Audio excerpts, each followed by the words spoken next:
What is up, guys? Welcome back to this episode of the Road to Redemption podcast. I'm, as always, your grateful host, Cam Williamson, back with you on a Monday morning. Talk of the day, talk of the morning. I'm having a great morning, if you guys can't see. I'm Cam caffeinated here. Cam 2 caffeinated. I got 2 coffees. I actually have 3 coffees. I have another coffee out in the car. I made this coffee as soon as I woke up. Slept great last night. Slept till actually like 6 a.m. That never happens. Made coffee as soon as I got up. Immediately had to get out the door, so I haven't even gotten to drink any of it. Forgot about it. Dropped the kid off at school. Went and got a coffee. I ordered one of my 2 regular options. They made this one already for me, and I ordered the other one, so they gave me that one because they're awesome. So I'm Cam 2 caffeinated today. Will Smith smacked the soul out of Chris Rock. Oh, Richard! Oh, wow! Wow! How am I the only one so far talking about how this is fixed? Okay, let's just break it down for what happened, right? Chris Rock makes a joke about Jada Pinkett Smith. He's done that before, back in 2016. He went at her saying, Jada's boycotting the Oscars, bitch, you're not even invited, whatever. So he makes a joke. Jada Pinkett Smith, good to see ya. Can't wait for G.I. Jane 2 because she's bald. Will Smith laughs. He laughs, ha ha ha ha. And then all of a sudden, Chris Rock kind of keeps going on, and he says, uh-oh. And Will Smith is getting up. He's kind of adjusting his jacket, and he's walking towards him. Well, Chris Rock puts his hands behind his back. Well, he's already standing that way. And he starts to lean forward. Okay, if someone's coming after you, like coming towards you, I don't care if you have Asperger's or not, like Chris Rock claims he has, you're not going to keep your hands behind your back and lean in towards them and present your face to them. He literally presented the target to Will Smith, and his hand was already lined up to whack. And if you see the way the camera was, the smack was like kind of, the camera angle was Will Smith body, Chris Rock body, so you couldn't really get the thing. And Chris's head went back and goes, whoa, I just got the shit slapped out of me by Will Smith. Now we've all stopped kissing each other's asses. Got to point out to the first pansy fruit. Yeah. A little bit on the feminine side. What? Bit gay. Little bit. Larry Grayson. Larry Grayson. It was like, am I the only one that thought that was staged? There's like, I get that there's security at the Oscars. That may have been a thing that would have stopped that from happening. They say that Chris Rock was holding his composure because he wanted to get to the point of presenting Questlove with the award that he was presented with, which, okay, fine, but you don't put your hands behind your back, lean in like this to someone's predominantly right side when most people are predominantly right-handed, where he's going to slap you. Now, these are both actors. Will Smith's been in a few action movies. Chris Rock is usually in like Grown Ups or an Adam Sandler's movie, but all have slapstick humor in it. They know how to act and make it look like they slap somebody. Did you notice when you heard the dunk, it sounded like Will smacked the microphone. Dunk! Real hard. Dunk! If he just smacked him in his face, he's not wearing like a strap mic. I don't even think he was wearing like a lapel mic. So if he smacked him in the face, you should have heard whack! I think he smacked the microphone super hard. And then he was like, oh man, what the hell? Now, that's my skeptical hippo eyes version of it. The real version of it, Will Smith has, now this is, I think Will Smith orchestrated this. He's Mr. YouTube, he's Mr. Instagram. He knows the Oscars ratings are shit. This is the first year. Everyone knew. They've been talking about Will was going to win this Oscar for like a year already. They said, this is the year. It's going to happen. He just put out his autobiography. He's got the Bel Air revamp going on. Jazzy Jeff is all over the, press making his comeback. They're talking about making a Will Smith autobiography movie. Like, he was just in the news because his wife was messing around on him and her entanglement or whatever. They were sitting separately at the Oscars, like, just like with the Pete Davidson thing. It's like, they can drum up shit. You notice, like, no charges were pressed. We're all talking about the Oscars where, like, Coda won best film. Anyone ever heard of Coda? Anyone? You know who's in it? I don't. But that's the Oscars for you. Just like what we talked about in the last week's episode with the Grammys. It's like, dude, nobody watches this shit. So if something like this doesn't happen where, ooh, Mr. Tame Will Smith is coming unhinged and he slapped Chris Rock, it's like, what the fuck are you slapping Chris Rock for? What the fuck are you slapping Chris Rock for? Even if he made it, now, pause. This is man to man, right? And this is what Will said in his tearful acceptance speech when he won Best Actor for King Arthur. He goes, I'm tired of people talking about my family and just getting away with it. I'm tired of being the one that people are allowed to just talk about whenever they want. That I can appreciate. I can appreciate that, right? We all can, I think. That shit would get old real fast. I think Chris Rock and Will Smith are friends. I think this was all planned. I think this was maybe even a way for Chris to kind of, hey, my bad for 2016 kind of thing. Like, I would see why Will Smith would actually hit him. Now, when he was yelling, keep my wife's name out your fucking mouth, he said that twice as Chris Rock is talking, going like, why did you do that? He was going, keep my wife's name out your fucking mouth. And he said it twice, and then Chris goes, oh, I will. Oh, I will. It was like, and he goes, oh, this is the best moment in television history. It was like, okay.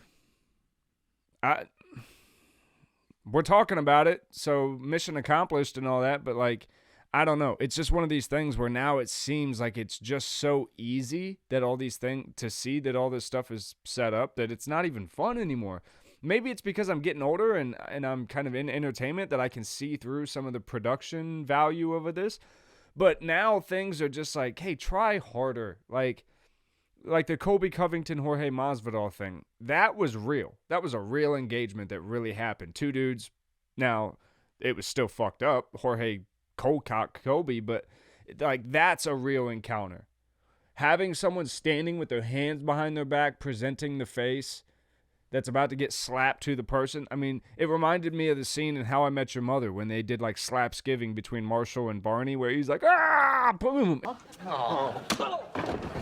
And he's literally standing there with his hands behind his back, just gets fucking obliterated. It's like, come on, y'all. What are we doing? Is our attention that, like, just up for grabs? We're that gullible that we go, I don't have shit else going on in my life. I have dick going on in my day. That Will Smith slapping the soul out of Chris Rock is what we're going to talk about. I'm fine with it. I'm here for it. If we're going to talk about it, let's at least just talk about it for what it is. Like, I don't think Chris Rock is the one that's caused Jada Pinkett Smith and Will Smith all this embarrassment over the years. I think Will Smith and Jada Pinkett Smith have done a good job of that. Now, I'm not here to comment on the man's family. I don't believe you should do such things. Right? If you're not involved in the situation and you don't have a personal story to tell in it, it's not your business to get involved in. Now, I could tell you, if my wife made me look as stupid as his wife made him look in the public eye, and I had to sit around looking like a big old cuck-ass mofo, and I had to come back to Hollywood trying to be some sort of action star with I Am Legend 2, I might need some kind of bad boy event type thing to harden my image a little, because being a simp is not really what we want to see out of I Am Legend, right? We need that grittiness back, which Will Smith was always known to be like the safe, nice guy kind of. It was always weird when you see him blow up and have like an emotional outburst or something. So this, and like the target that he picked, because like, yo, is he slapping the fuck out of Jason Momoa if he's standing up there making that same commentary that somebody else wrote? Some joke writer for the Oscars wrote?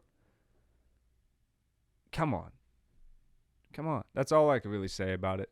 As far as all that goes, this week has been cool. As far as personal growth and development goes for me, I've just been working through a lot of shit, man. I've been working through a lot of shit, coming to terms with a lot of things in my life, but really changing my outlook a lot on how I go through life going forward, right?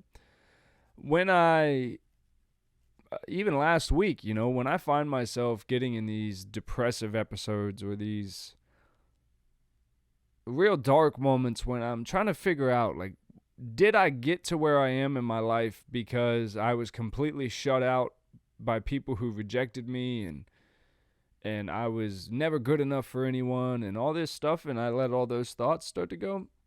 But it was some point yesterday, I noticed I started asking myself a different question, which was just simply like, are you worrying about this too much?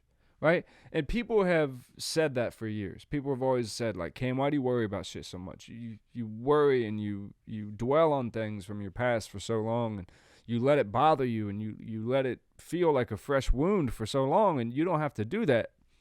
And for the longest time, I was trying to think of, like, why can't I get some of these things out of my mind, these things that hurt me so bad? So I went down this kind of road of investigation in my own life where I started asking people in my life that I can speak with and go, hey, what was I like during this time? Who was I? What did people around us think of me? Like, what would people say about me behind a closed door during this time of my life? And, some things were not so easy to hear, and some things, helped me a lot to hear. That, in general, I think most people have seen me as a good person my whole life, and that I've obviously made some dumbass decisions, but, like, I think for a few years, I had been so beat down by a certain individual in my life that I literally felt like I was the worst piece of trash in the world. And that wasn't because of anything that my mother had done, my father had done, any, ex-girlfriend from my past had done or anything. That was just one individual that I dealt with for like a 5-year span of time that seemed like for a while their only goal was to tear me down. And then on top of that, I had the accent of the upbringing of, that I did, and that who I was and what I found to be passionate about and the things I cared about were never valued and were never, even listened to. It was, you do this, that, and this, and if you don't do those things, then sorry. I mean, you're just not going to be good. That was kind of the way that I raised up, is like, hey, you come up, you do these things, and if you don't do these things, you're a failure, right? So that leads to a lot of like check mark or like timeline check living, where you go, okay, by 18, I got to do this, 21, do this, 25, this, 30, this, bang, bang, bang, bang. And then by 30, you're sitting there going, fuck, dude, my life's over. Like, I done it all. I'm married with the kids. I got the house. I got cars. I got, responsibility. I've got all the adult shit. Like, what's left? Now I do this for another 30 years. I just do this, and this is it. I just be a parent, and it's like, no, I'm more than that. Okay, so you have to figure out what that is, and then you start digging into it, and you have to go, well, who was I before I put my total life on pause 5 years ago? Almost 5 years ago. 4 or 5 years. So like that right there, right? I've been married now since, 2017? I got married, and before that, I was married 5 years prior. So 2016 to 2011, I was married, and I was separated for like 3.5 of that. But it was weird because my whole life, I was literally, I'm 30 now. So go back to 2017. I was, how many years? 22, 21, 29, 8, 17? 5 years ago. So I was 25 then. That's 5 years, guys. That's a long fucking time of just starting to unpack who the fuck I am. And I've really only started doing it hard, like most people, in the last 2. If I'm being real. Before that, I was deployed for a year. So I was just excommunicado from everybody in one of the most, scrutinized, publicly, eyes on place, Guantanamo Bay. So we're not allowed to talk to nobody, say nothing, can't say shit about nothing. So I'm just gone. I just disappeared from everyone's hindsight for a year. And again, 4 years prior to that, I had just up and left, and I was in Cincinnati just getting my life ripped to shit and back. Catching DUIs and fucking my shit up bad. So then I go back and look, what was I before that? Because I had never established myself. I had never figured out who the fuck I am. I just went to a relationship, tried to become something I wasn't for that, tried to hold on to that because I felt like I should have. So I tore myself and everyone involved apart until eventually no one could take it anymore. And finally I was like, fuck this, we got to stop that. Go back. Man, you're 18 years old. I'm 30 years old now. Yo, that's 12 fucking years of life that was just gone because I was trying to be all this shit. And I can look at it, which I did for a long time, and go, God, I hurt so many people. And I did. I'm not taking any, weight away from that. I hurt people with my actions because of I couldn't be happy in certain situations, and I couldn't settle down at certain times, and I couldn't bear the responsibility that I had asked for. And I'm willing to sit in myself and take that. I asked to be a stepfather, and I wasn't ready for that responsibility. And I didn't know what that responsibility entailed. And I did everything that I could to be the best in that situation. But for a lot of reasons, I should have never been in it. So I'm learning this week, and I hope if you guys can take anything from this show, maybe this will be it. Start to treat yourself with a little bit of grace. In the sense of, right, like, unless you're a full-blown, narcissistic, psychopathic, fucking asshole, which even then, I think if you were that, you wouldn't be able to sit and assess yourself, especially to the point where you would go, I was the problem in a lot of situations. But it would take a real narcissist to go, no, I did everything right in my life. Everything I've done was on the up and up, but you can say that you tried to do your best. You might not have made the right decisions at every turn. That's just being human. But you can say, like, when I made this decision that looking back now was so terrible and I wish I would have never made and whatnot. In that moment, assessing everything that I was assessing and with all the stimuli and everything that I had going on around me, making that decision wasn't that bad. Now, in hindsight, is there a better situation I could have made? Yeah, for sure. For sure. Like the ways that I've hurt people. A lot of it is abandoning them. Like I abandoned a lot of people. And I hated that word for years because people always accused me of abandoning my kids. And I've never abandoned my kids. I've left women. I've chose not to be with women.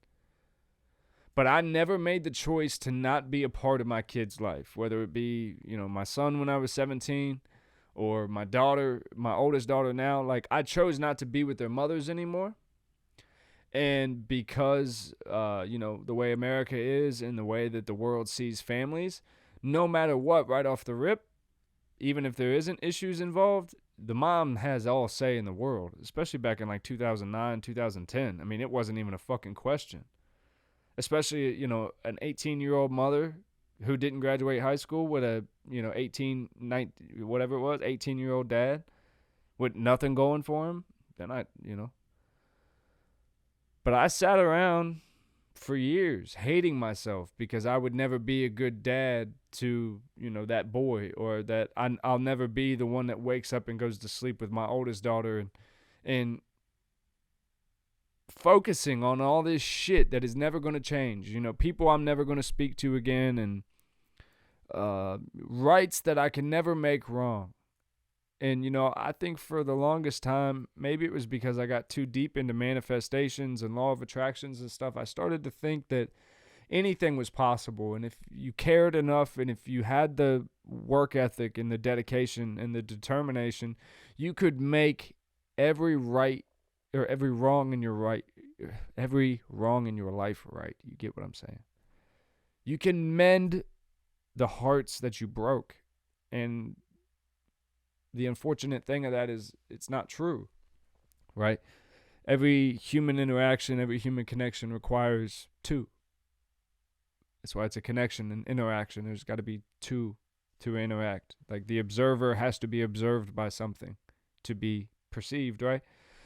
So you can't make people evolve, or you can't keep people where they are. They're going to evolve how they will. So like speaking to you or dealing with you just because maybe you share blood or you don't, but maybe you share history, in the end of the, at the end of the day, you realize nobody owes you shit. Your kids don't owe you shit. Your parents don't owe you shit. Anybody you've been in a relationship with, friendship, romantic, high school teachers, old bosses, old work friends, best friends from school, nobody owes you a motherfucking thing. Nobody does. Everybody has the opportunity and the choice to wake up and try to live their best life that they think they can create for themselves. And day by day, we settle for different shit that makes those days tolerable. I'm here to tell you, I would start every one of my days from a foundation of I'm less than, I'm not worthy, I'm a bad person, I've done bad shit, therefore I'm bad. I will always be bad, and I will always be a fuck up, and therefore I deserve to always be a failure. And I could just tell you that's not true. It's not true. There's a lot of, people that would probably beg to differ and would swear that I'm the biggest asshole that this world has ever seen. And maybe they could be right. I don't know. I know I have the ability to be quite harsh, and I have the ability to be quite hateful, and especially when people that I love, and especially kids, are involved, I can get quite passionate. And with that can come quite a bit of anger, and, words aren't always nice. But to kind of bring this full circle, like, who I was 5 to 6 years ago would have been doing some Will Smith shit. Where to anyone that wouldn't accept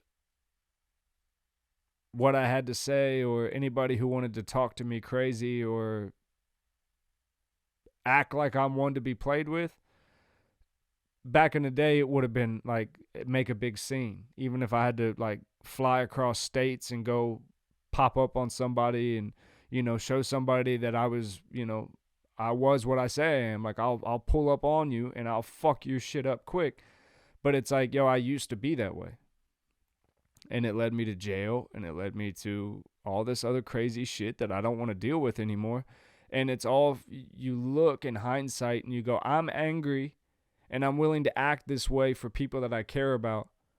But every time I get in trouble, those people are nowhere to be found. Why the fuck do I keep doing stuff like this? Why do I keep tearing myself and my life apart for people that don't give a fuck about me? So whether they like me or not is irrelevant, right?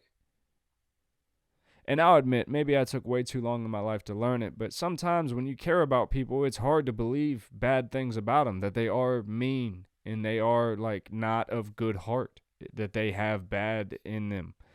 It's hard, it's easy to see bad stories on the news and go, God, there's real fucked up people in this world. It's hard to look at people in your own life and think that they're capable of hurting another human so bad. I think it's why when the next door neighbor murders somebody, everyone goes, I would have never guessed he was the nicest guy. It's like, you would have never expected someone that you once loved so much to purposely cause you so much pain. But when you look at your whole life in hindsight and you believe that you were doing the best in that moment that you could,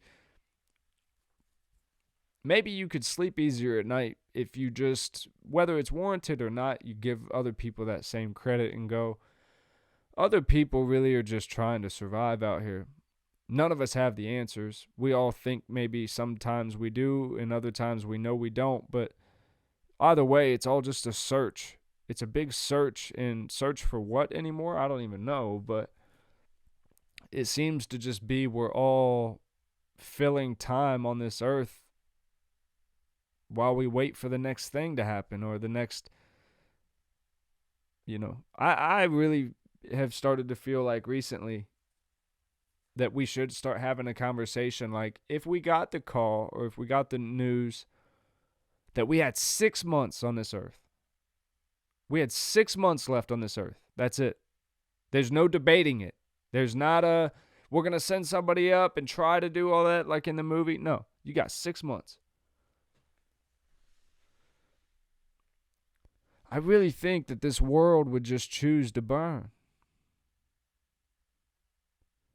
And we would all turn up and do the wildest shit, and the last thing we would do is call up the person that you've always wanted to speak to, or have lunch with a friend from high school, or talk to somebody about a time that you shared with them that really meant a lot to you. Like, I don't think we would do that. We would drink and we would smoke and we would party and we would say we were enjoying the moment.